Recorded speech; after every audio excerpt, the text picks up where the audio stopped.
les qualités que j'ai pour m'exprimer ce soir et pour que certaines rumeurs, certains bruits soient une fois pour toutes accrédités. J'ai été franc-maçon pendant 5 ans, donc je sais de quoi je parle. Ce que je le dis parce que j'ai été dans la boutique, je les ai vus travailler, donc c'est pas du oui-dire, c'est pas ma concierge qui connaît quelqu'un qui a croisé un facteur qui a porté le courrier chez une dame qui connaissait quelqu'un qui avait fréquenté un franc-maçon. C'est moi, j'étais dans la boutique, donc j'ai vu.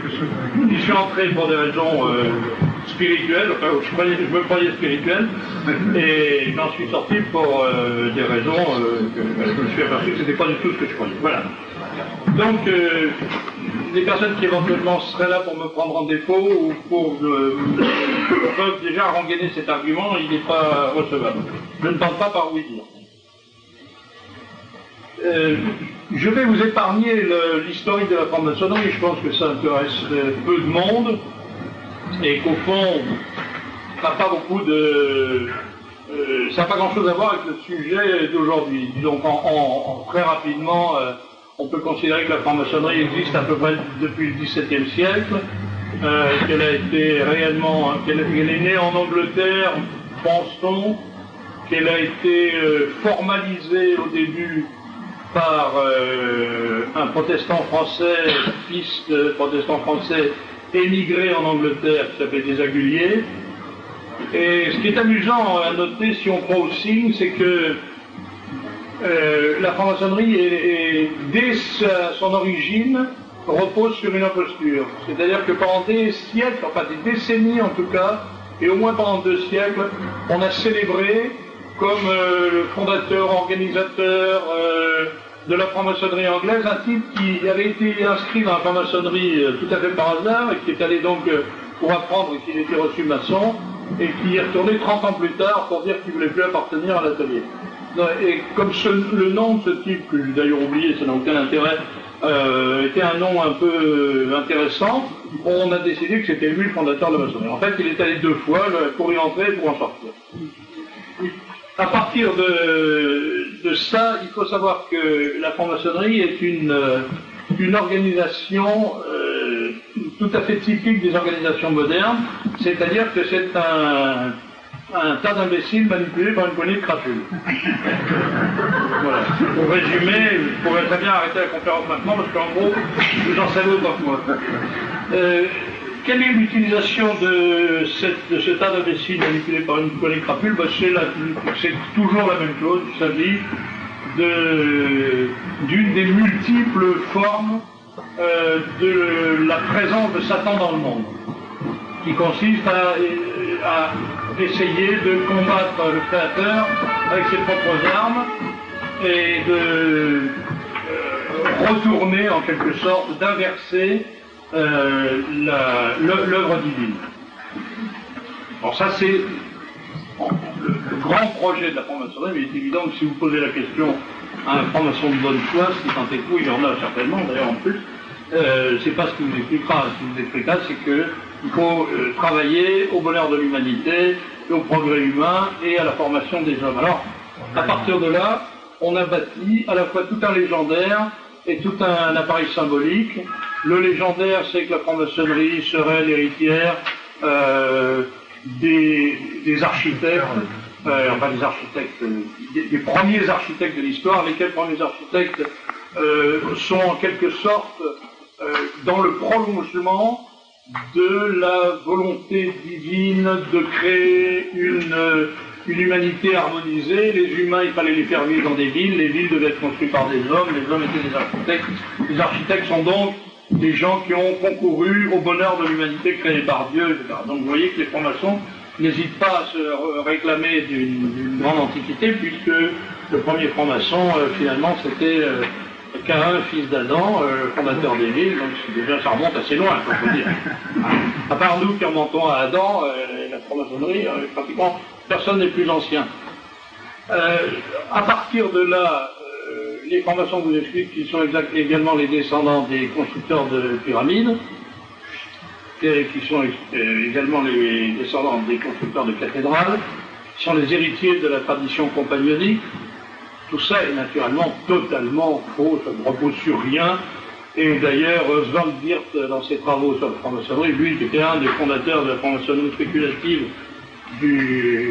moderne, reconnaît que tout ça n'a aucun sens et que ça n'a aucun fondement historique. On ne sait absolument pas en réalité d'où vient réellement la maçonnerie. On voit bien que c'est un groupe de gens, un groupe d'aristocrates intellectuels qui ont essayé de récupérer des oripeaux symboliques à droite à gauche et de monter une espèce de légendaire et une espèce d'appareil symbolique. Tout ça avec une méconnaissance formidable des sujets. Par exemple, il y a beaucoup de mots maçonniques qui sont des mots d'hébreu mal prononcés, voire même des mots d'hébreu lus de gauche à droite, alors que l'hébreu se lit à l'envers. Donc tout ça n'a aucun sens réel. Tout ça n'est pas du tout fondé. Ce qui est fondé, c'est qu'un certain nombre de gens ont créé un système qui a pour objet d'investir et de subvertir les sociétés humaines, au sens des groupements sociaux humains, des associations, des mouvements politiques, des mouvements culturels, des mouvements associatifs, des mouvements syndicaux, des mouvements... chaque fois que des hommes se réunissent, les francs-maçons essayent de s'introduire dans cette réunion pour être présents, pour avoir... Alors pourquoi? Pour avoir un pouvoir. Et en réalité, c'est assez curieux parce que si on cherche le sens réel de leur travail, on s'aperçoit que comme tous les trucs qui sont des sens démoniaques, ça tourne en rond. C'est-à-dire que c'est des gens qui veulent avoir un pouvoir pour obtenir du pouvoir qui leur donnera plus de pouvoir en vue d'avoir encore plus de pouvoir. Ce pouvoir ne servant au fond à rien, n'étant appliqué sur rien, sinon sur une transformation de la société qui leur donnera encore plus de pouvoir sur la société. Alors on voit que les francs-maçons sont présents dans tous les domaines de l'activité humaine et de plus en plus dans les domaines modernes. Alors pour parler de la situation contemporaine, il est parfaitement clair que ce qui se passe en ce moment en France, c'est le résultat d'une opération maçonnique à double détente. D'une part, des ateliers français, je dirais, si on peut parler d'ateliers français, enfin d'obédience française, c'est-à-dire essentiellement le Grand Orient de France, et d'autre part d'une obédience internationale qui est la loge d'Ebna Ibrit, qui est une organisation maçonnique, raciste, puisque si on n'est pas juif, on ne peut pas adhérer au Ebna Ibrit. Donc, quand vous fondez une société qui est une société dont la base même est l'exclusion raciale ou confessionnelle, appelez ça comme vous voulez, on ne va pas entamer ce soir le débat sur la question de savoir si être juif, c'est appartenir à une race, à une confession, à un peuple, à une nation, tout ça n'a pas d'importance. Ce qui est certain, c'est que les juifs, quand ils sont attaqués, ils disent qu'ils sont attaqués pour des raisons racistes, donc ça veut dire qu'eux se considèrent eux-mêmes comme une race, et par conséquent, s'ils excluent des gens de mouvements ou d'associations auxquels ils appartiennent, c'est bien un comportement raciste. Donc, les Ebna Ibrit sont une organisation raciste. Et on sait, mais on va y revenir, que cette organisation raciste a décidé de mener la guerre contre le Front National depuis longtemps, et on va s'interroger pourquoi, contre le Front National, contre le mouvement national, contre les idées nationales, que ce soit en France ou à l'étranger, c'est la même chose. Alors j'ai l'habitude de dire que, en général, ça choque ou ça amuse, et ça choque et ça amuse, j'ai l'habitude de dire que la franc-maçonnerie, c'est une fabrique de juifs synthétiques. C'est une organisation qui a pour but de prendre des gens qui ne sont pas des juifs et de les mettre intellectuellement dans la situation, dans l'idée qu'ils sont d'une certaine manière soumis aux mêmes dangers et aux mêmes aléas que les juifs. Je m'explique. Les juifs appartiennent au peuple élu. Les francs-maçons se considèrent comme un peuple élu, se considèrent comme un groupe d'élus. D'ailleurs, il y a un des grades maçonniques qui est élu Cohen. On ne peut pas faire mieux dans le genre.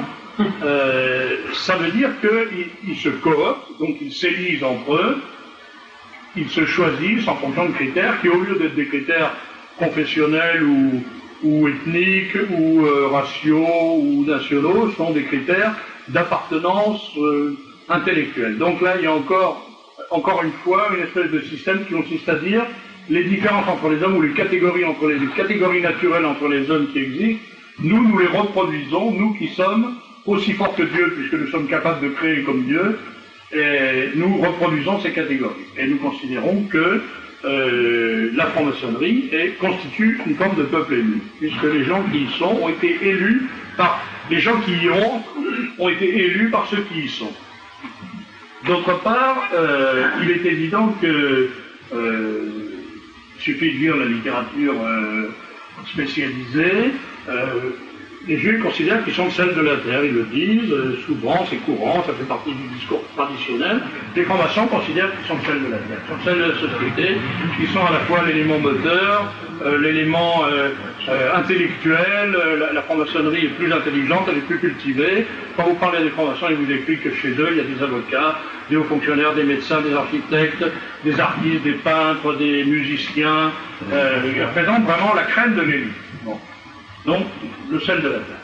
Et la troisième chose, c'est le sentiment de persécution, qui est le ciment qui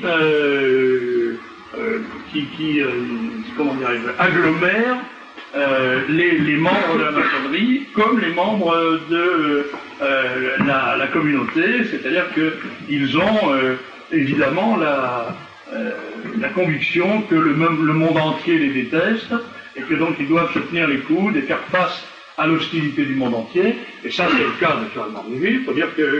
Il faut bien reconnaître que depuis un certain temps, le monde entier leur a pas donné beaucoup de raisons de changer d'avis, et c'est le cas des francs-maçons qui disent aussi nous sommes persécutés. Alors là on est dans le cœur de l'inversion, parce que autant les Juifs sont fondés à dire que finalement un peu partout on leur cherche des crosses, autant les francs-maçons, non seulement on leur cherche pas de crosses, mais ils sont tout puissants à peu près partout. Ils font ce qu'ils veulent, et ils sont vraiment, on peut pas être, c'est difficile d'être moins persécuté que des francs-maçons.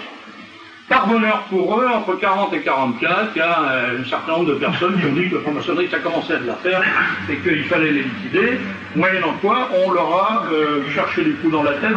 Je dois dire, je relisais récemment, tout à l'heure d'ailleurs pour préparer cette conférence, le recueil des documents maçonniques 40-44 que Maniarakis avait publié il y a une quinzaine d'années, et on s'aperçoit à lire ça que la prétendue persécution des francs-maçons par Vichy est une énorme balançoire.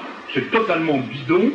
Les francs-maçons étaient protégés, les réseaux maçonniques jouaient encore complètement, et que ce soit devant la justice, devant la haute fonction publique, en politique et partout, les francs-maçons, sauf certains qui ont été déportés pour d'autres raisons, mais en général les francs-maçons n'ont pas eu de gros problèmes à affronter pendant l'occupation. En tout cas, ils ont été beaucoup moins emmerdés que les Juifs, ça c'est tout à fait clair. Mais ça ne les empêche pas aujourd'hui de dire qu'ils ont souffert et qu'au nom de ça, ils méritent aujourd'hui le respect et la considération de leurs concitoyens, alors que jusqu'à présent informés, ceux qui étaient francs-maçons en 1940 ont disparu aujourd'hui, et comme la franc-maçonnerie ne s'hérite pas, eh bien ceux qui vivent aujourd'hui n'ont rien de commun avec ceux qui vivaient il y a 50 ans. Donc il ne peut pas revendiquer. Il n'y a pas il ne peut pas y avoir de fils de déportés francs-maçons. Il n'y a pas de francs-maçons, fils de déportés francs-maçons, donc c'est pas une qualité qui s'hérite par la naissance. En revanche, c'est un système qui fonctionne de mieux en mieux et d'une façon de plus en plus intelligente, car curieusement, la franc-maçonnerie pendant des années a fonctionné sur le secret, qui était en quelque sorte le fondement qui était l'argument, ou plus exactement, qui était la justification de la persécution. Ou l'inverse, la persécution était la justification des secrets. C'est-à-dire qu'on disait, on est obligé de garder le secret sur notre appartenance maçonnique parce qu'autrement on serait persécuté. Seulement maintenant, vous avez des groupes entiers, notamment dans l'enseignement public, par exemple dans l'enseignement public un peu de haut niveau, dans l'inspection générale, où 90% des gens sont francs-maçons, donc ils n'ont même plus besoin de se cacher. Vous avez dans l'armée ou dans la gendarmerie, on peut considérer, ou dans la police, on peut considérer que dans la gendarmerie, à partir du grade de colonel, je pense que 75 à 80% des officiers sont francs-maçons. Dans la police, à partir du grade de commissaire divisionnaire, on peut considérer que 70 à 80% des policiers sont francs-maçons. Donc ils n'ont absolument plus aucun besoin de se cacher. Ils peuvent tout à fait s'ouvrir. Et on en vient d'ailleurs à se poser la question, à quoi ça sert d'être franc-maçon aujourd'hui, puisque dans la haute fonction publique, tout le monde l'est. Donc c'est même plus une façon de sélectionner des élites, puisque toutes les élites sont maçonniques. Alors, à l'époque des fiches, par exemple, quand on publiait Quand on publiait des fiches sur des officiers, en disant cet officier de chez nous, il faudrait envisager de lui donner un grade supérieur, on s'appuyait sur le fait que cet officier était exceptionnel, puisqu'il était franc-maçon alors que les autres ne l'étaient pas. Tandis que maintenant dans la police, par exemple, la question ne se pose même plus. Pratiquement tout le monde est franc-maçon. Donc c'est plus un critère de sélection. Alors à quoi ça sert?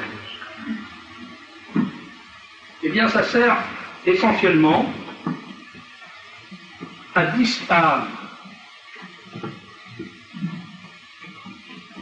comment dirais-je, pour ne choquer personne.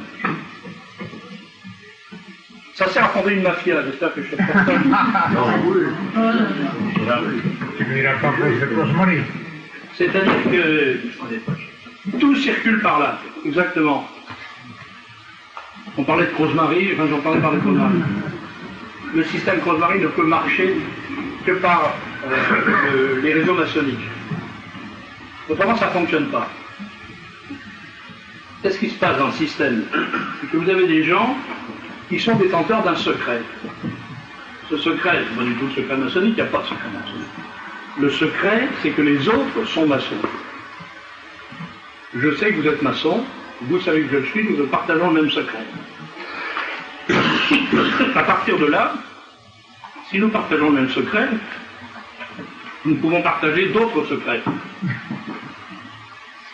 Cet autre secret, c'est que je sais que vous êtes une crapule, vous savez que j'en suis une, par conséquent on a tout pour s'entendre. Alors, dans l'histoire Rosemary, c'est très simple. C'est, vous savez que je suis un voleur, je sais que vous savez que je suis un voleur, donc on va s'arranger entre nous. Si vous avez besoin de quelque chose, n'hésitez pas à me demander. Moi, je peux vous rendre service. Moi, en contrepartie, la seule chose que je vous demande, c'est de vous taire. Alors, dans l'histoire Rosemary, c'est très simple. C'est, vous savez que je suis un voleur, je sais que vous savez que je suis un voleur, donc on va s'arranger entre nous. Si vous avez besoin de quelque chose, n'hésitez pas à me demander. Moi, je peux vous rendre service. Moi, en contrepartie, la seule chose que je vous demande, c'est de vous taire. Et ça joue, alors ça devient le système généralisé, c'est-à-dire que quand un journal commence à publier un article faisant allusion au fait que telle ou telle personne se livre à des malversations, il y a toujours un maçon dans la bande qui dit « Oh, c'est pas très intéressant ce sujet, il faudrait laisser tomber, c'est pas une bonne histoire. » Vous comprenez, c'est des ragots de pissotières, tout ça, c'est pas une bonne histoire. Il dit pas, naturellement, Rosemary est franc-maçon, et moi, en tant que franc-maçon, je pense à défendre. Il dit, c'est pas un bon sujet, puis on n'a pas de preuves, puis votre dossier n'est pas clair.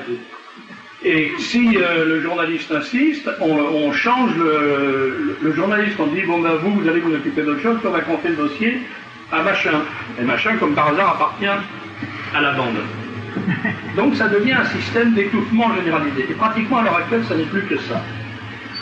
Or, il se trouve que ce système d'étouffement généralisé ne peut fonctionner que s'il n'y a aucune fuite. Si tout le monde est d'accord. Tant que tout le monde est d'accord, ce qui s'est produit en France pendant très longtemps, vous aviez par exemple tous les ans la réunion de la fraternelle parlementaire qui se passait dans un très grand hôtel d'ici les Moulineaux. Moi j'ai assisté à ça, où vous aviez tous les francs-maçons députés et sénateurs qui se posaient, c'était très officiel. On entrait dans l'hôtel, et dans le hall de l'hôtel, il y avait la fraternelle parlementaire avec une flèche comme ça, puis on allait vers la fraternelle parlementaire, et là vous aviez les gens du Grand Orient de France, de la Grande Loge de France, de la Grande Loge nationale française, y compris du droit humain, et même d'opéra qui se présentaient et qui se recevaient entre eux, et tout ça très officiellement. On était là, il y a des socialistes, des communistes, des gaullistes, des pas gaullistes, des giscardiens. Et tout ça se passait parfaitement. Et là, on discutait, on faisait des grands discours, on bouffait bien, on buvait bien, et on débattait toute l'après-midi de questions diverses. Bon. Quand le Front National a commencé à avoir des élus, c'est devenu délicat parce que le côté familial ne fonctionnait plus. Il y avait toujours le type qui était là quand il ne fallait pas qu'il soit là. C'est ce qui explique l'agressivité de la franc-maçonnerie contre le Front National. Parce qu'en réalité, je peux vous le dire pour raconter longtemps, les, ouvrez les guillemets, valeurs, fermez les guillemets, du Front National, elles sont des valeurs simples, elles sont partagées par l'immense majorité des maçons de la base. Pourquoi? Parce que les maçons de la base, c'est des gens, si j'ose dire, comme vous et moi. C'est-à-dire, c'est pas des types qui ont en tête, qui vont détruire le système. Ils savent pas qu'ils sont des marionnettes. Eux, ils pensent qu'ils sont des gens agissants dans la société, qui ont un rôle social important, parce qu'ils sont notaires, avocats, hauts fonctionnaires, médecins, architectes, etc. Et ils pensent réellement qu'ils agissent au nom de la fraternité universelle. Alors ils disent, au nom de la fraternité universelle, moi j'emploie mon intelligence à réfléchir sur le devenir de l'humanité pour un mieux-être de l'être humain.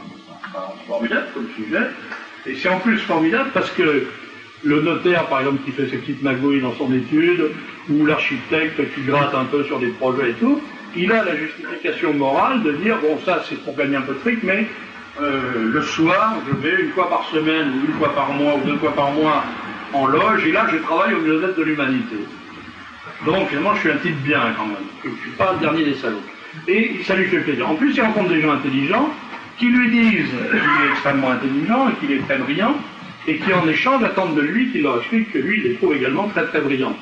Alors ça donne des résultats du genre que, par exemple dans les ateliers, vous avez une procédure qu'on appelle la planche passée. Donc que chacun vient, fait son discours sur un sujet qu'il a sélectionné. On pourrait penser que ce sujet est choisi dans l'arsenal des sujets portant sur l'initiation, la symbolique, etc. Pas du tout. Ça a été le cas au début, c'est le cas dans certains ateliers, mais en général, ça ennuie beaucoup les gens. Les gens ne sont pas là pour ça, ils sont là pour faire des affaires et pour s'échanger des compliments. Et par conséquent, chacun choisit un sujet qui est à sa mesure. Alors quand j'y étais, par exemple, on avait dans mon atelier, il y avait un gars qui était gérontologue. Tous les ans, on avait droit à une planche tracée sur les maladies du grand âge. Alors, il y a un type qui était haut fonctionnaire dans les services fiscaux. Tous les ans, on avait droit à une planche tracée sur la fiscalité moderne. Alors, c'était toujours, naturellement, c'est pas ce que je vous dis, pardon, c'est la fraternité avec les personnes atteintes de maladies du grand âge. Ou liberté et fiscalité moderne. Ou, si vous avez un chauffeur de taxi, égalité et fonctionnement du moteur à explosion. Je plaisante à peine. C'est comme ça que ça fonctionne. Alors le gars fait son topo, tout le monde dit « Ah, mon frère, tu as été formidable, félicitations, vraiment, bon, mais je te remercie mon frère », et tout le monde part content. Ensuite on va pour des agapes, on dîne ensemble, on se dit qu'on est vraiment des gens formidables, qu'on va se revoir le mois suivant pour vraiment confirmer qu'on est des types formidables, et ça marche. Et puis on en profite pour dire « Ah dis donc, au fait, mon frère commissaire de police, tiens, voilà, ça c'est mes contraventions du mois. Le frère commissaire de police dit au frère garagiste, dis donc mon frère, il faudrait que je change la boîte de vitesse de la voiture de mon fils. Est-ce que tu peux pas avoir des prix sur une boîte de vitesse? Si, va voir notre frère marchand de boîte de vitesse. Et c'est ça uniquement, c'est un système, parce que malheureusement ça va pas le céder. Vous êtes intelligent, vous en êtes un autre, etc. Ils sont très contents, ça marche, et ça fait vraiment de mal à personne. Sinon, bon, on ne paye pas ses contraventions. Moi, pendant 5 ans, je n'ai pas payé une contravention. La seule fois où j'ai payé une contravention, c'est quand j'ai acheté la voiture d'un curé. Mais ça, c'est un système qui fonctionne et ça pourrait marcher indéfiniment. Cela dit, au-dessus de ça, et quand je dis au-dessus, c'est très au-dessus parce que le système que j'indique, il va très haut. J'étais entré en maçonnerie parce que j'étais devenu l'ami de Richard Dupuis, qui était avocat, qui était l'avocat de Bastien-Thierry. Vous direz que c'est certainement une recommandation étant donné ce qui s'est passé, mais enfin, c'était courageux de sa part. Et c'était un type formidable, il était catholique, traditionnaliste. Il allait à Saint-Nicolas du Chardonnay. Il passait le dimanche à Saint-Nicolas du Chardonnay et le jeudi en loge rue de Plutot, mais pour lui, ça ne le gênait pas du tout, il ne voyait pas d'inconvénient à ça. C'était un type parfaitement honnête, parfaitement rigoureux, de droite, catho-tradi, il avait toutes les qualités, et il était en plus grand maître de la Grande Loge de France, c'était dans le peuple. Et ses petites filles étaient dans des institutions catholiques, etc. Donc lui, c'était pas du tout attendu, et pourtant il était grand maître. Et il ne se rendait pas compte qu'il était utilisé, manipulé, instrumentalisé, golémisé par des gens qui l'utilisaient dans des affaires. Et c'est ça le système de la maçonnerie. Le système de la maçonnerie, c'est de s'appuyer sur la vanité, sur l'esprit combinard qu'il y a en tout homme. Je te rends service, tu me rends service, tout ça en cachette de points carrés, on n'en parle pas, ma femme n'est pas au courant, et puis donc on s'arrange entre nous, ce qui est un comportement, je dirais, sinon normal, sinon respectable, au moins généralisé, il faut bien l'admettre. C'est de créer donc cette espèce de complicité énorme de tout le monde avec tout le monde, et d'utiliser cette masse de gens qui sont habitués à faire des choses toujours en marge, non pas de la légalité, mais en marge de la régularité, en marge de la légitimité, et de les utiliser pour des choses un peu plus grosses, parce que il y a un jour où on va voir le type et on lui dit « Bon, ça fait 10 ans que tu fais sauter les contraventions, je tu peux peut-être faire un tout petit peu plus. » Et le gars marche, parce qu'on lui fait miroiter d'abord le fait qu'il va rentrer dans un certain système où il va prendre de l'importance. Et alors à ce propos, j'ai une anecdote qui est assez rigolote. Il y avait un type qui était ancien vénérable maître de la loge Conscience et Fraternité 821 à la Grande Loge de France à Paris, à l'Orient de Paris, comme on dit.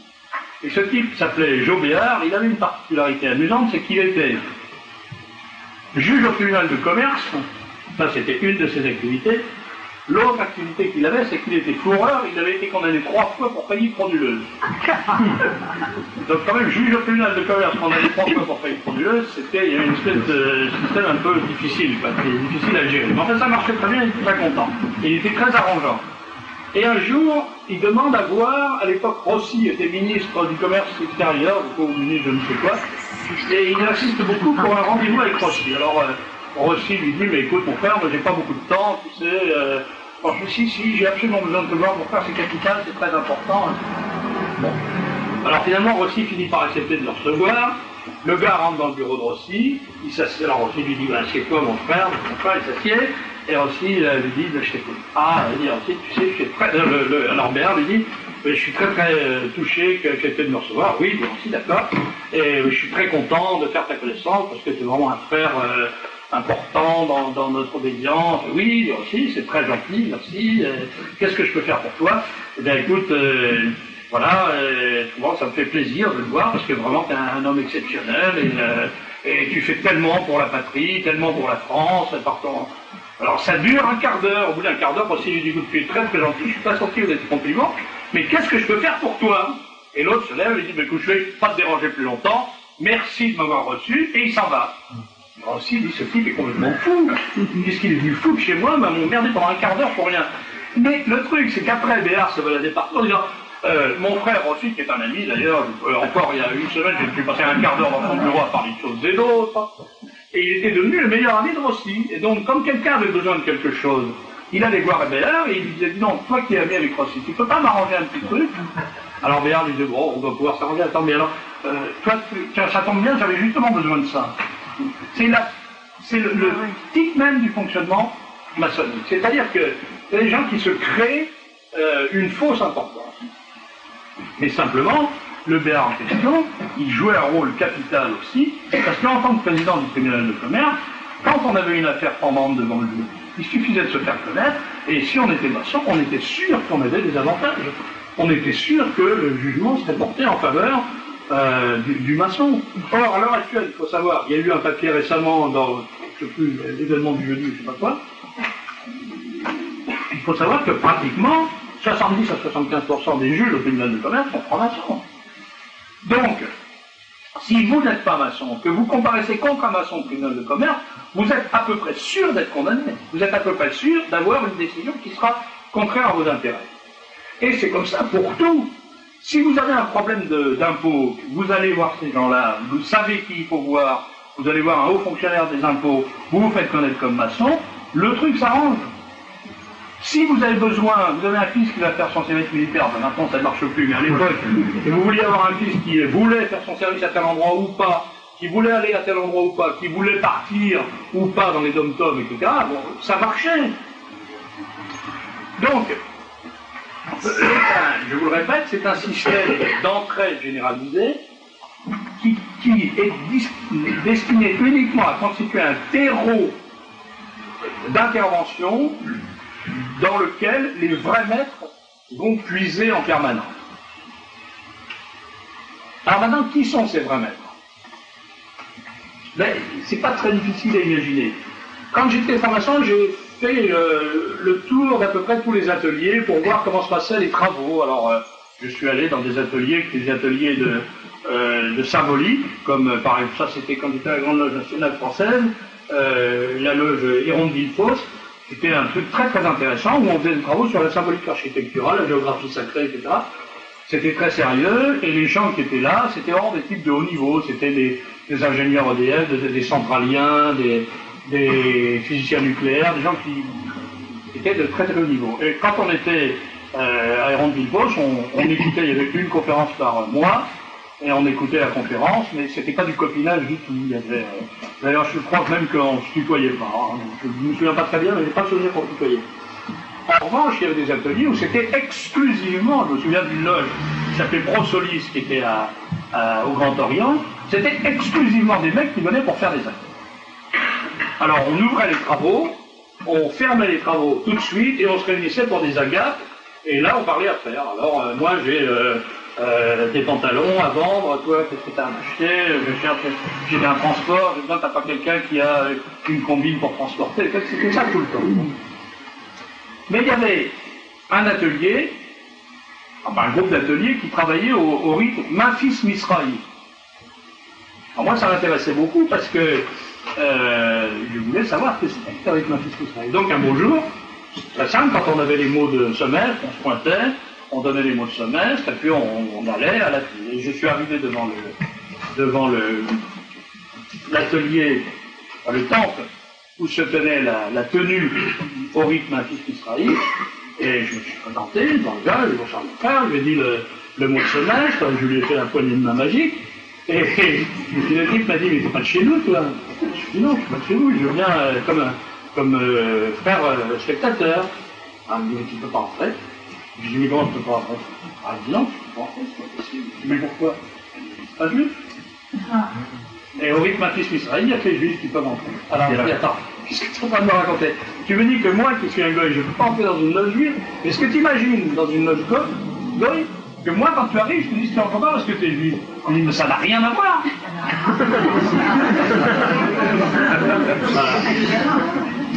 Donc là, j'ai commencé à me douter qu'il y avait quelque chose qui n'était pas net dans l'histoire. On va dire, ça faisait un moment que j'en avais la vague intuition. Et en fait, j'ai eu la confirmation de tout ça quand j'ai découvert l'existence des Mébrites. C'est une chose que j'ignorais totalement.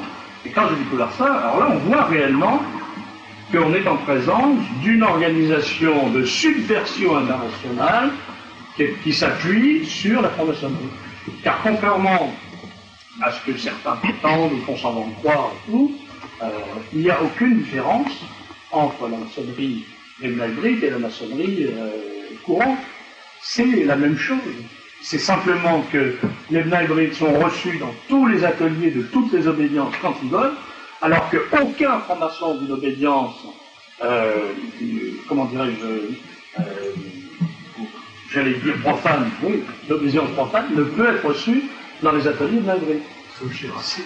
Ah oui. Hein, il n'est pas reçu comme ça, il est reçu comme invité, c'est totalement différent. Enfin, invité, il n'est pas le seul, il y en a beaucoup qui sont reçus dans des, ce qu'ils appellent des tenues blanches, fermées ou ouvertes, mais en réalité, ne peut être amené que quelqu'un qui appartient à la communauté. Autrement, il ne peut pas. C'est une impossibilité absolue. Or, c'est devant ces gens-là que, je vous le rappelle, pour ceux que je l'indique pour ceux qui ne le sauraient pas, à la fin des années 80, enfin, à la moitié des années 80, vers 85, des hommes politiques français ont comparu pour prendre l'engagement de ne jamais s'associer avec les mouvements nationalistes français, notamment avec le Front National. Donc ça veut dire qu'à l'heure actuelle, tout ce qui se passe en France sur le plan politique est absolument dicté par la France. Et c'est ce qui explique le fonctionnement des dynamiques horizontales, si j'ose dire. Comment peut-on comprendre que des gens qui appartiennent à l'UDF, au RPR, aient ces relations tout à fait privilégiées avec des gens du Parti Socialiste ou des communistes? C'est parce que, normalement, le système devrait converger et il ne devrait se rencontrer que par le haut. Il y a des chefs qui doivent avoir des contacts, et encore pas des contacts très amicaux. Or là, il suffit de regarder, quand vous voyez des reportages à la télévision, vous voyez bien que ces gens-là se entendent, qui sympathisent, qui se parlent, avec des moments absolument irrésistibles, comme l'autre jour, Madame, comment elle s'appelle cette petite, Chazal, Claire Chazal sur TF1, qui dit à Le Pen, bon monsieur Le Pen, maintenant on va vous laisser partir. Le Pen dit, c'est complètement vous foutez à la porte, et elle se tourne vers Guesso, elle lui dit, alors dites-moi Jean-Claude, c'est quand même extraordinaire, on est dans un système où une journaliste qui est la femme, disons pour simplifier, d'un autre journaliste, qui sont les deux journalistes les plus puissants en France, pratiquement, parce que c'est eux qui disent la vérité prédigérée en permanence aux Français, appelle par son prénom un ministre communiste. On est au cœur de la société de connivence. Eh bien, toute cette connivence, elle passe par les circuits maçonniques. Car, à la maçonnerie, c'est le mot d'ordre de la maçonnerie, c'est solver et coaguler, et solver, ça veut dire dissoudre, c'est-à-dire dissoudre tous les systèmes sociaux traditionnels existants, notamment les hiérarchies, notamment les cloisonnements. Et là, on est dans un système qui nie à la fois les hiérarchies et les cloisonnements, c'est-à-dire que des journalistes peuvent copiner avec des ministres, des journalistes qui sont des journalistes comment dire, de la télévision de tous les Français, peuvent copiner avec des ministres qui ne sont pas les ministres de tous les Français, mais qui sont des ministres communistes. Eh bien, ce système-là ne peut passer que par la franc-maçonnerie. Parce que la franc-maçonnerie a le moyen de nier absolument toutes les différences, de nier toutes les catégories, de nier tous les cloisonnements, pour ne garder que les différences, les catégories, les cloisonnements entre ceux qui appartiennent à la société de connivence et ceux qui en sont exclus. C'est pour ça que le système ne peut pas accepter de gens qui sont des contestataires des fondements du système et qui mettent une considération au-dessus de la considération de l'intérêt du groupe. Alors, il est évident que dans un système politique, le système politique est orienté soit vers la défense des intérêts de la nation, soit vers la défense des intérêts d'un groupe à l'intérieur de la nation. Les mouvements nationaux, comme leur nom l'indique, sont orientés vers la défense des intérêts de la nation, et les mouvements antinationaux sont orientés vers la défense des intérêts de groupe à l'intérieur de la nation. Et ces intérêts ne peuvent être défendus que contre les intérêts de la nation. Ça, c'est tout à fait clair. Et tout fonctionne comme ça. En ce moment, toutes les affaires, sans exception, qui secouent le régime, sont des affaires d'origine maçonnique. L'affaire Dumas, c'est une affaire d'origine maçonnique. Le Crédit Lyonnais n'a pu se produire que parce que tous les dirigeants du Crédit Lyonnais, ou la quasi-totalité des dirigeants du Crédit Lyonnais appartenaient à des maçonniques. Toutes les affaires des 10 dernières années sont passées par deux ateliers maçonniques qui s'appellent la loge Victor Schœlcher et puis une autre dont le nom échappe pour l'instant, mais ça me reviendra sans doute, qui étaient des loges à l'intérieur desquelles on passait des contrats. On discutait des affaires qu'on allait faire, qui allait toucher, qui allait servir d'intermédiaire, comment on allait répartir le fric, comment on allait le faire circuler, etc.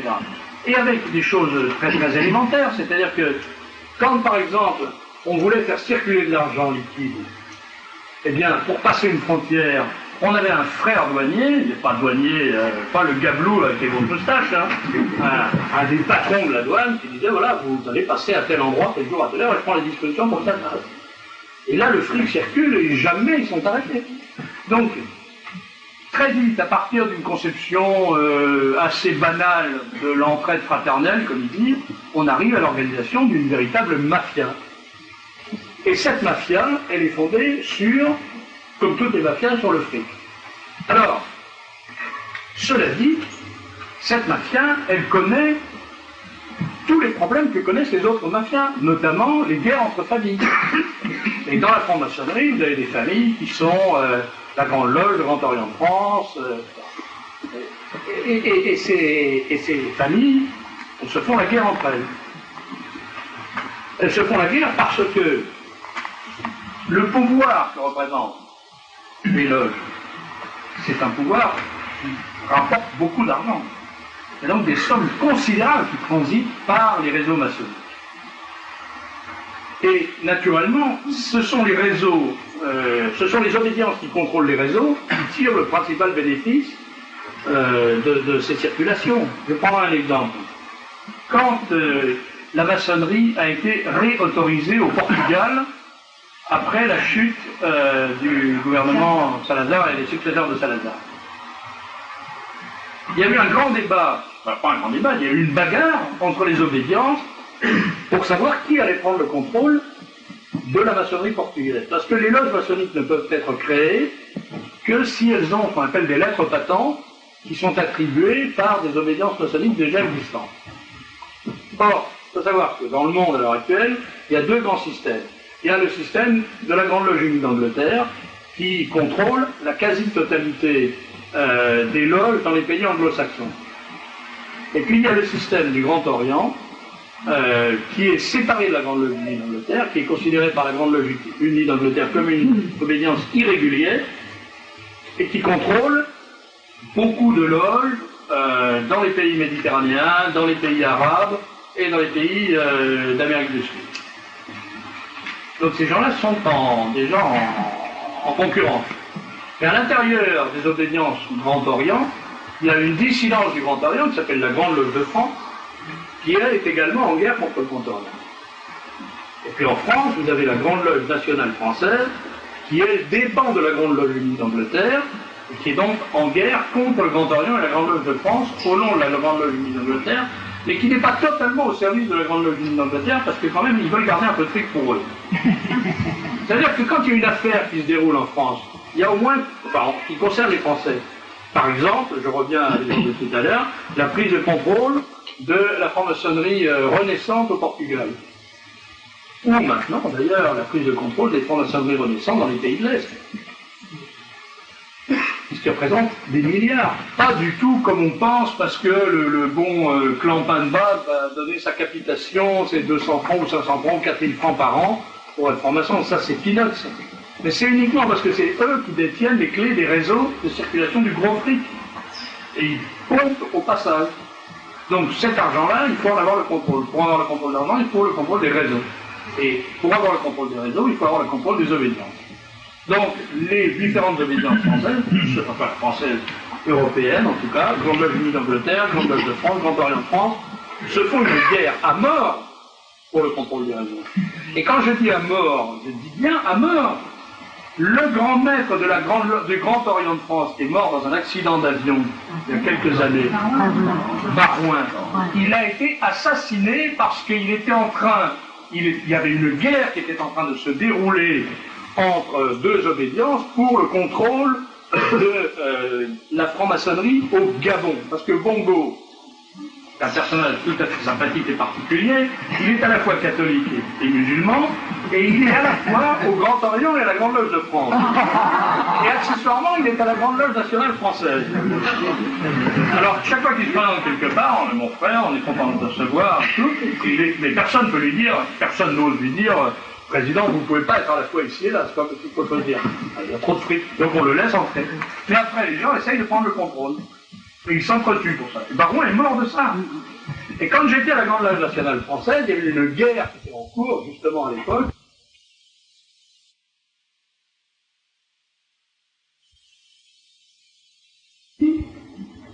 On était assez copains. Il espérait qu'en tant que journaliste, je lui serais utile et tout. Moyennant quoi, il s'est trompé d'ailleurs. Mais donc il essayait de m'avoir à la bonne, il me faisait des confidences. Il m'avait dit, cette affaire, c'est un truc extrêmement dur, c'est très dangereux, parce qu'en face, ils sont prêts à tout, ils seraient capables de nous flinguer, tellement ils veulent cette affaire. Donc, il y a réellement une guerre maçonnique qui existe entre les obédiences pour le contrôle des réseaux de circulation de l'argent et des affaires. Si on ne comprend pas ça, on ne peut pas comprendre notamment le fait que certaines affaires sont venues à la lumière alors qu'elles auraient dû rester étouffées. Par exemple, l'affaire de l'Arc, normalement, est une histoire qui n'aurait jamais dû monter à la surface. C'est monté à la surface parce qu'il y a des gens qui ont prouvé qu'ils n'avaient pas trotté assez. Et que donc il fallait balancer ceux qui avaient trop trotté. Et ils ont commencé à parler. Mais dans l'affaire de l'Arc, les sommes en jeu étaient tellement colossales et les redistributions étaient tellement nombreuses que normalement ça n'aurait jamais dû éclater. Personne n'avait intérêt à ce que ça fasse. Et c'est pour ça que cette affaire met autant de temps à bouger. Avant-hier, on a remis en prison M. Michel Simon, qui est un des opérateurs de l'affaire. Mais en réalité, depuis le temps que ça dure, ça fait longtemps que Rosemary aurait dû être condamné à plusieurs années de prison ferme et à finir en prison. Or, c'est pas encore le cas. Parce que les réseaux continuent à faire pression pour le protéger. De même, dans l'affaire du sang contaminé, tous les responsables de l'affaire du sang contaminé, à commencer par Garetta, étaient des francs-maçons de haut grade. Et là, non seulement ils se sont protégés, c'est fabuleux, si vous regardez l'affaire du sang contaminé, dès que l'affaire a éclaté, tous les responsables ont commencé à toucher la Légion d'honneur. Avant même qu'on en parle, on commençait à leur reculer la Légion d'honneur, qui était une espèce de viatique. On disait, bah là, et le premier qu'il a lu, c'est Garetta.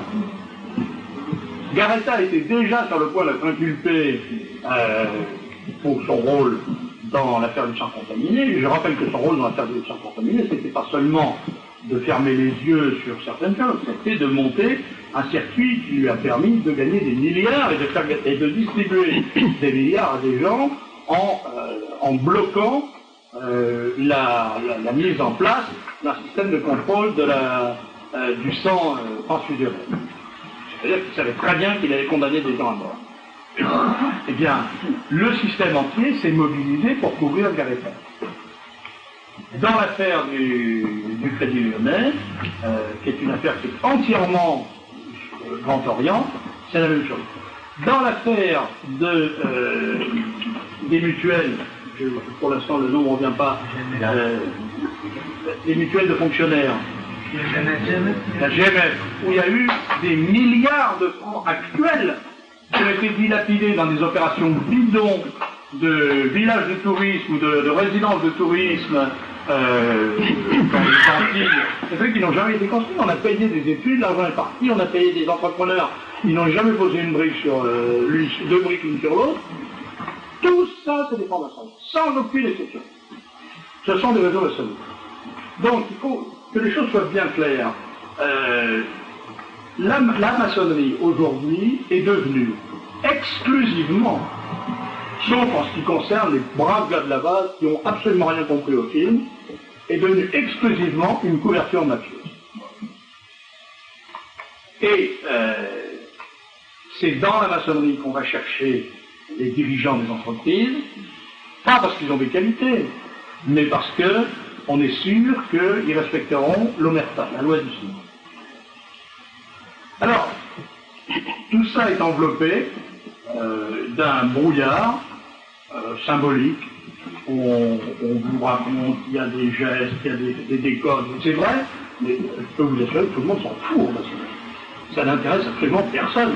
Il y a quelques petits ateliers qui font, comme je vous le disais tout à l'heure, la loge Hérondine Fausse, qui continue à faire des travaux parce qu'il faut bien occuper quelques membres de l'association à des sujets intellectuels, mais dans l'ensemble, c'est pas du tout l'objectif de l'association ou du groupe. L'objectif de l'association du groupe, c'est vraiment de faire un système, de construire une usine à gaz, comme on dit, dont l'objectif est de pomper du feu. Et c'est la raison pour laquelle vous ne pouvez plus avoir un gouvernement sans qu'il y ait des maçons, mais à la limite, il pourrait s'en passer. Parce que la franc-maçonnerie a fini par mettre en place un système de contrôle de l'administration qui fait que les ministres sont sans pouvoir. Et que ce sont les cabinets ministériels et surtout les directions administratives qui exercent la réalité des pouvoirs en France. Et j'en ai eu un exemple à l'époque où Dominati était ministre, était secrétaire d'État au rapatrié. Et on avait une amie qui était une famille d'amis, qui était des juifs rapatriés d'Algérie, qui essayait depuis des années d'obtenir l'indemnisation qui leur avait pas été versée. Quand Dominati a été nommé secrétaire d'État au rapatrié, ses amis sont venus nous voir en disant « Mais vous connaissez bien Dominati ?» Oui, on connaît très bien, c'est un ami, c'est des amis. Bon. Et alors il est secrétaire d'État, est-ce que vous ne pourriez pas lui demander s'il ne peut pas faire quelque chose pour notre dossier? Donc je suis allé voir Dominati, j'ai dit « Est-ce que tu peux faire ça? Bon, on a des amis qui sont des rapatriés, qui sont des juifs très sympas, etc. Est-ce que tu ne peux pas arranger leur simplement, c'est de l'argent qu'on leur doit, des indemnités des indemnisations qu'on leur doit, est-ce que tu peux faire le nécessaire pour que ça soit payé? » Alors il m'a dit « Je vais voir ce que je peux faire. » Et puis ils ont été payés assez rapidement. Et alors je suis allé remercier Dominati, et il m'a dit, écoute, franchement, je ne suis pas pour grand-chose, parce que voilà ce que j'ai été obligé de faire. Moi, j'ai essayé de pousser mon dossier, il n'y avait rien à faire pour faire pousser le dossier, simplement le lapin de corridor, c'est-à-dire l'huissier à chaîne qui est devant mon bureau, est en maths, et il est le vénérable de la loge à laquelle appartient le type qui s'occupe des dossiers d'indemnité. Donc, comme il est corse, je lui ai dit, dis voir, tu peux pas t'arranger pour essayer d'arranger cette affaire. Alors il m'a dit, monsieur le ministre, avec plaisir. Et il a allé voir son copain, il lui a dit, tiens, le dossier Elbaz, il est en dessous de la pile, tu le prends et tu le mets au-dessus de la pile. Alors le mec a fait ça, tac, et nos amis ont touché 700 000 francs d'indemnisation. Voilà comment fonctionne la société politique actuelle. C'est-à-dire, c'est un lapin de corridor qui intervient auprès d'un directeur d'administration comptable pour faire passer un truc qu'un ministre ne peut pas obtenir. Alors, et ça passe par les circuits, les réseaux, c'est-à-dire le réseau corse plus le réseau maçonnique, alors ça c'est la bombe atomique. Mais, ça veut dire que quand vous êtes en face d'un ministre, voire d'un président de la République, qui vous dit, comme votre grand bonnet, on va moderniser la politique française, et à se taper derrière contre la suspension, ils ne peuvent rien faire, ils n'ont aucun moyen de contrôler le système. Le système il est entièrement entre les mains de réseaux qui sont les inspecteurs des finances, les inspecteurs, enfin, les ingénieurs de l'équipement, et des réseaux qui sont contrôlés, manipulés par la franc-maçonnerie. Tout ça étant largement saupoudré de considérations ethno-régionalistes, essentiellement, si vous êtes auvergnat ou corse, vous avez des chances que vous êtes breton, vous l'arrêtez tout de suite. Hein. Là, c'est foutu d'avance. Mais si vous êtes corse ou auvergnat, vous avez des chances de vous en tirer, à condition, bien entendu, d'être franc-maçon. Tout le système français fonctionne comme ça. Le drame, c'est que c'est pas explicable aux Français. Parce que les francs-maçons ont mis au point, il y a très très longtemps, une méthode que j'ai appelée la méthode Léo Taxil, et qui est la suivante. Léo Taxil est un type qui, il y a 100 ans exactement, est allé voir une journaliste de la Croix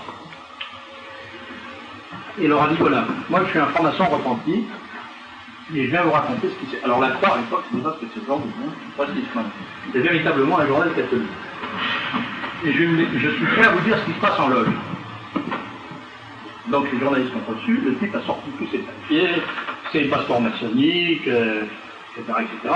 Et il a commencé à raconter. Alors, nos bons curés de la Croix, ils avaient les cheveux tout droits sur la tête, c'était une épouvante absolue.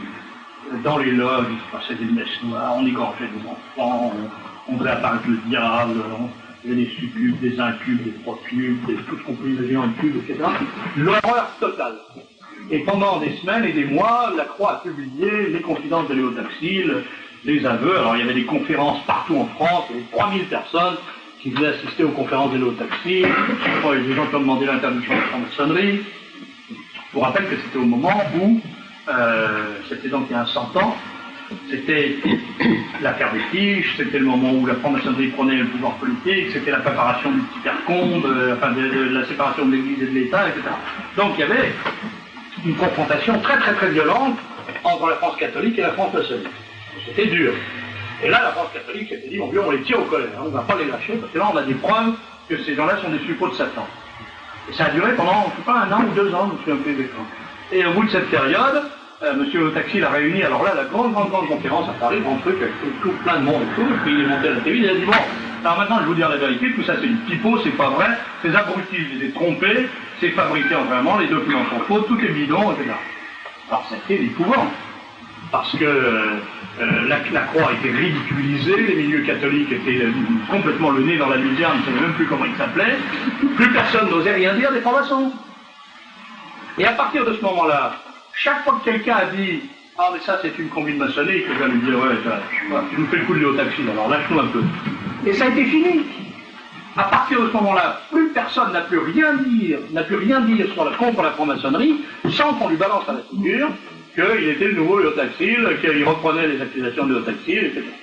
Donc ils ont monté une opération qui était formidable et qui marche encore aujourd'hui. Quand vous dites aux Français ça, c'est un coup maçonnique, les gens doivent tout et complot, qu'est-ce que tu nous racontes avec les complots, hein?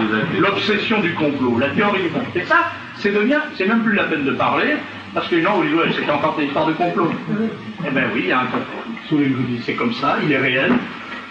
On peut passer pour un fou en le disant, mais moi, je préfère passer pour un fou et dire ce que je sais, plutôt que passer pour un type intelligent en me plaisant. Sinon, je serais arrêté pour maçon, et je serais probablement plus à l'aise que je suis aujourd'hui.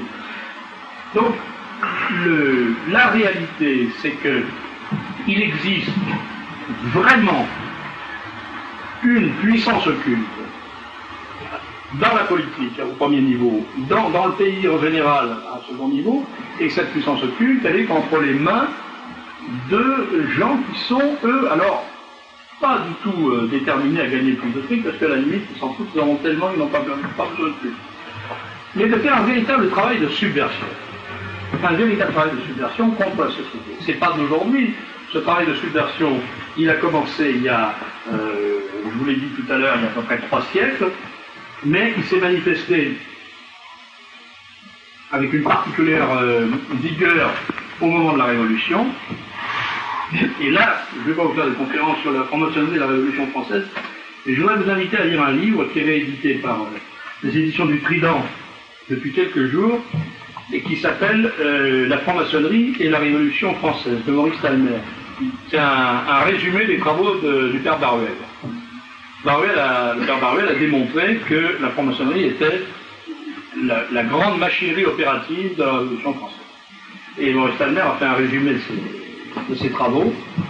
Véritablement, il faut lire ça, parce que, d'abord, vous comprendrez, enfin, j'imagine que vous avez compris depuis longtemps, mais ça vous confortera dans la compréhension que vous avez des événements qui se sont déroulés il y a maintenant 2 siècles, mais surtout ça va éclairer d'une façon éblouissante les événements qui se passent aujourd'hui. C'est-à-dire que vous allez comprendre comment ces gens-là travaillent, quels sont les réseaux de subversion qu'ils ont mis en place, comment ils les activent, et comment ils utilisent toutes les armes, on en parlait avant-hier pour Courtoisie, toutes les armes du noyautage subversif. Avec les 3 outils, qui sont extraordinairement simples à utiliser, qui sont liberté, égalité, fraternité. Et quand vous avez ces trois mots, vous en faites ce que vous voulez. Et pour résumer le travail de la franc-maçonnerie, mon ami le docteur Planté a une image. Alors j'en demande par avance pardon aux dames, c'est un petit peu leste, mais il pose la question. Il dit qu'à l'Institut Dzerzhinsky à Moscou, quand on voulait sélectionner les officiers du KGB, on utilisait cette méthode, on disait à ces gens-là, voilà, on leur posait une question. On leur disait, voilà, le problème est le suivant. Vous avez un chat et vous avez du poivre rouge. Comment allez-vous faire manger le poivre rouge au chat? Est-ce que quelqu'un a une solution à me proposer pour faire manger le poivre rouge? Alors on dit, il faut le mettre dans une boulette de pain, il faut le mélanger. Non, ça marche pas, le chat il ne mange pas.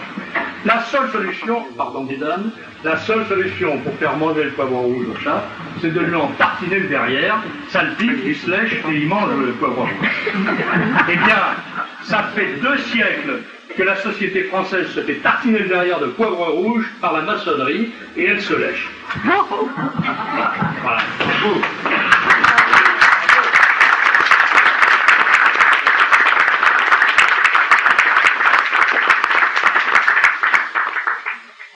S'il y a des questions, je peux disposer les réponses.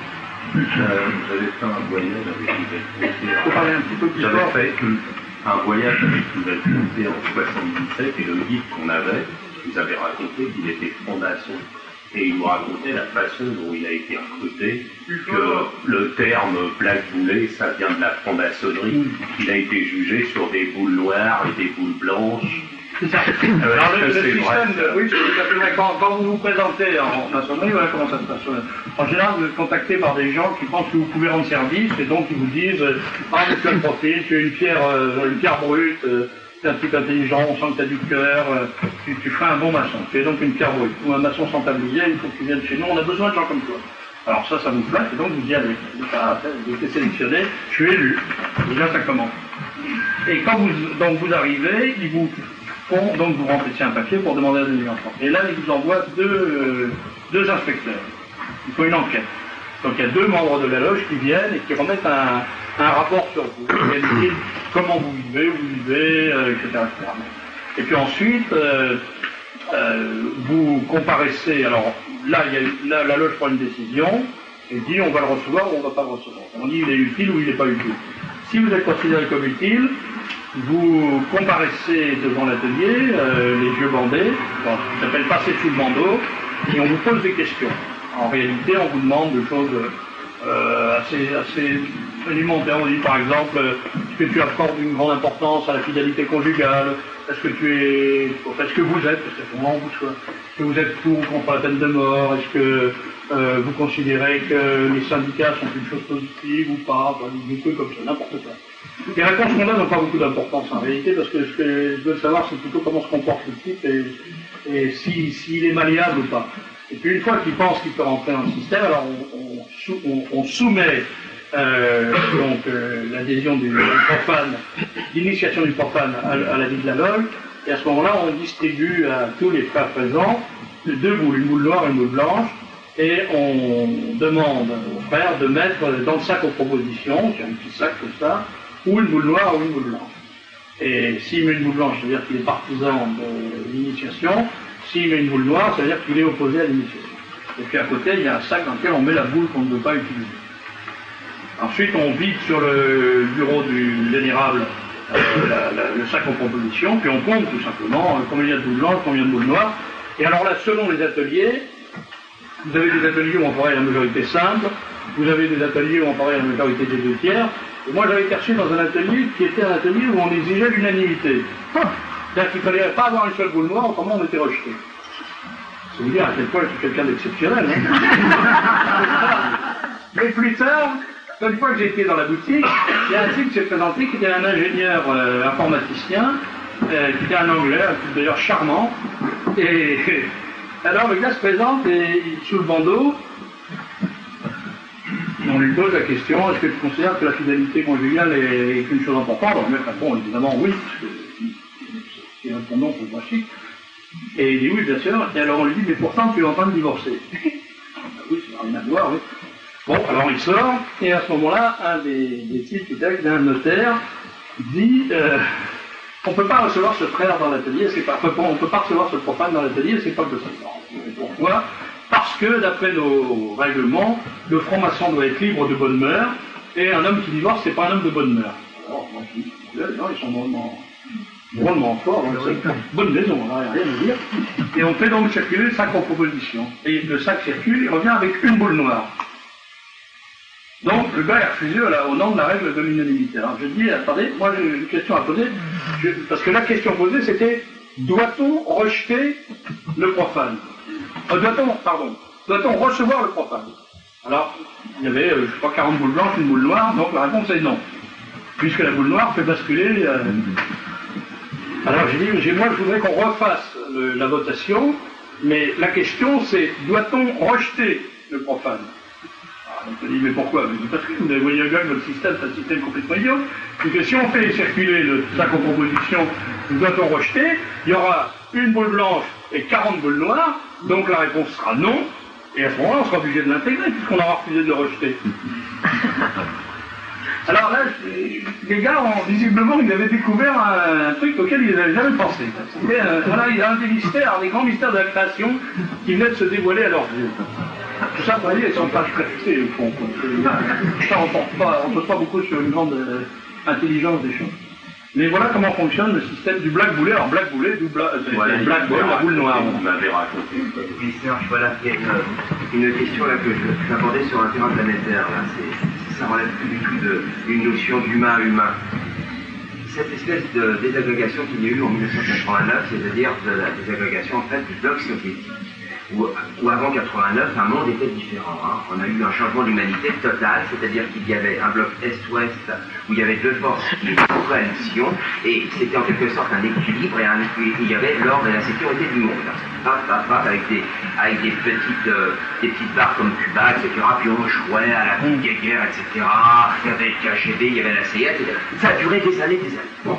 Et puis en 1989, naturellement, là, il y a eu un changement mondial. Alors, première question, est-ce que la franc-maçonnerie a eu une influence là-dessus, comme sans doute l'a-t-elle eu sur les prises de conscience au niveau de la Révolution, bien sûr, donc d'une manière occulte, a-t-elle en quelque sorte favorisé d'une manière souterraine occulte tous ces mouvements, en quelque sorte, qui ont eu une influence sur le mur de Berlin, les agrégations. Je reviens à la question je comprends pas. Mon interprétation de la chose est un peu différente. Alors, la franc-maçonnerie, elle ne perd pas à ce niveau-là. À ce niveau-là, c'est des sociétés de plus haut niveau qui interviennent. La franc-maçonnerie, c'est le terreau dans lequel on va recruter les forces d'appoint pour ces mouvements. Mais ce que je crois en réalité, la prétendue chute du communisme, c'est tout simplement parce que la coalition capitalo-marxiste qui régnait sur le monde depuis 70 ans, elle est arrivée à un moment où la partie marxiste de la coalition capitalo-marxiste n'était plus nécessaire pour maintenir le fonctionnement du système, et en revanche, il fallait ouvrir le marché que représentaient les pays marxistes à l'ensemble du système. Donc il fallait en finir avec la structure marxiste. Et c'est ce qui est en train de se passer. On a supprimé la structure totalitaire en apparence des pays de l'Est, tout simplement parce qu'il fallait en finir avec les marchés bloqués et ouvrir le grand marché mondial. Et on ne pouvait pas ouvrir le grand marché mondial tant qu'il y avait deux blocs. Après, il n'y a plus de blocs, il y a une espèce de grand marché universel. Voilà. Mais je crois que les francs-maçons jouent un rôle là-dedans, c'est possible, mais pas au niveau supérieur, parce qu'on sait bien qu'au niveau supérieur, la racine de ça, enfin, l'instrument qui a préparé cette opération et qui l'a mis à bien, c'est la trilatérale. Quand la trilatérale est née, c'était fait pour ça, la trilatérale, c'était ça le sens du mot trilatéral. Donc il s'agissait de transformer les deux blocs en un grand marché. Ça a pris quelques années, et ça a été fait à travers des manipulations, comme toujours, de foule et des manipulations médiatiques. J'avais une question, là, vous avez un petit peu démystifié le côté de la franc-maçonnerie. Par contre, je voudrais savoir si vous pensez d'un livre que des gens ont voulu recommander, qui est La Rose de Notre-Dame. Oui. Il y a justement tout ce côté ésotérique Oui, mais la géographie, le rôle de Notre-Dame, en gros, pour simplifier, c'est une réflexion sur la géographie sacrée. À mon avis, ça n'a rien à voir avec la franc-maçonnerie. La franc-maçonnerie s'est emparée de ça pour justement faire un peu de brouillard en disant mais nous, c'est notre préoccupation, c'est de ça qu'on s'occupe, etc. Ce qui est vrai, c'est qu'il n'y a pas un bouquin sérieux qui a été publié par la franc-maçonnerie ou par un franc-maçon sur la géographie sacrée. Les seuls bouquins sérieux, intéressants et comment dirais-je, utiles qui ont été publiés sur la géographie sacrée ont été publiés par des penseurs catholiques. Les seuls. Et parce que tout simplement, les autres ne peuvent pas dire la vérité. Alors les maçons qui connaissent la vérité sur la géographie sacrée sont des maçons de très très haut grade, ceux notamment qui ont depuis des années entrepris de redessiner complètement la géographie sacrée de Paris. Et là, eux ne diront jamais la vérité. Ceux qui disent la vérité, c'est les gens forts, c'est Zetford, c'est des gens comme ça qui sont des combattants de la vérité, qui sont des gens de notre camp. Et en face, ils ne peuvent pas la dire. Donc la franc-maçonnerie n'a aucun rôle là-dessus. Moi je dis, en dehors des travaux que j'ai suivis à Théron-de-Villefausse, et qui étaient des travaux sur la symbolique, à l'année où j'y étais, c'était la symbolique des cathédrales, hein, on était très très très loin de la géographie sacrée fondamentale, et on pouvait deviser pendant 3 heures sur le sens du labyrinthe de Chartres, des choses comme ça. Bon, mais je ne crois pas que la franc-maçonnerie joue un rôle quelconque dans le domaine. C'est un monsieur qui m'a dit que la franc-maçonnerie s'était constituée en 1717 par des juifs intelligents à Londres pour rétablir l'équilibre du monde. C'est-à-dire que le Talmud dit que Dieu a créé le monde en 5 ordres. Le bas, c'est le minéral, après c'est le végétal, après l'animal, après l'homme et après le juif. Il y a autant de différences entre le juif, qu'entre le non-juif et l'animal. Et que ça oui, c'est un propos qui est tenu couramment par les rabbins Lubavitch, on l'entend, Seulement, ils ont trouvé qu'eux, ils étaient très mal reçus dans le monde, et ils ont voulu rétablir l'ordre dit par le Talmud. Oui, je connais cette hypothèse. Moi, je vous avoue que je ne crois pas tellement à ça. Ça me parle, parce que je vois mal 5 hommes se réunir en disant, même des juifs intelligents, c'est beaucoup quand même, déjà, tous sont naturellement intelligents, donc si en plus ils sont intelligents, ça devient plus fort. Je les vois mal se réunir à 5 en disant on va redresser le monde. Je veux bien croire, 1 mégalomane, 2 mégalomanes, ça va, 5 ça fait quand même beaucoup. Hein. Surtout à Londres, dans une seule. Moi je ne crois pas tellement à ça. Je crois qu'il y a des gens qui ont joué. Vous savez, c'est l'époque, la franc-maçonnerie est née à l'époque où il faut savoir tout ce qui s'est passé avant. Il y a tout un mouvement de la pensée, tout un mouvement intellectuel, tout un mouvement de recherche intellectuelle qui s'est produit. Il y a la réforme, donc la première rupture avec l'Église, en réalité, avec la vérité d'Église, la première tentative des hommes de penser en dehors des schémas réétablis par l'Église, et naturellement ça conduit tout de suite à la catastrophe, c'est évident, et donc ils ont commencé à se réunir entre eux. On voit très bien, ça a dû se passer dans les milieux à la fois aristocratique et marchand, c'est vrai que ça se passe à Londres, et tout de suite, moi je suis certain que dans les prémices même de la naissance de la franc-maçonnerie, il y a eu des gens qui ont dit, tiens, on devrait se réunir pour parler de choses et d'autres, et en même temps on fera des affaires. Donc il y a concomitance des deux objectifs, de faire semblant d'être des gens cultivés, des intellectuels, de parler de livres qui paraissaient à l'école, des livres d'illuminés, et puis en même temps de faire notre petite combine, de faire notre petites affaires, parce que vous êtes propriétaire, vous êtes un gros actionnaire de la Lloyd, qui existait déjà, ou vous êtes un gros propriétaire de bateaux qui font de la Compagnie des Indes, etc. Donc on peut s'arranger entre nous. Et puis on crée en même temps, alors ça il faut lire les bouquins de L'homme qui voulut être roi roi, Kipling. On voit très très bien quel est le rôle de la maçonnerie dans le contrôle de l'armée coloniale britannique.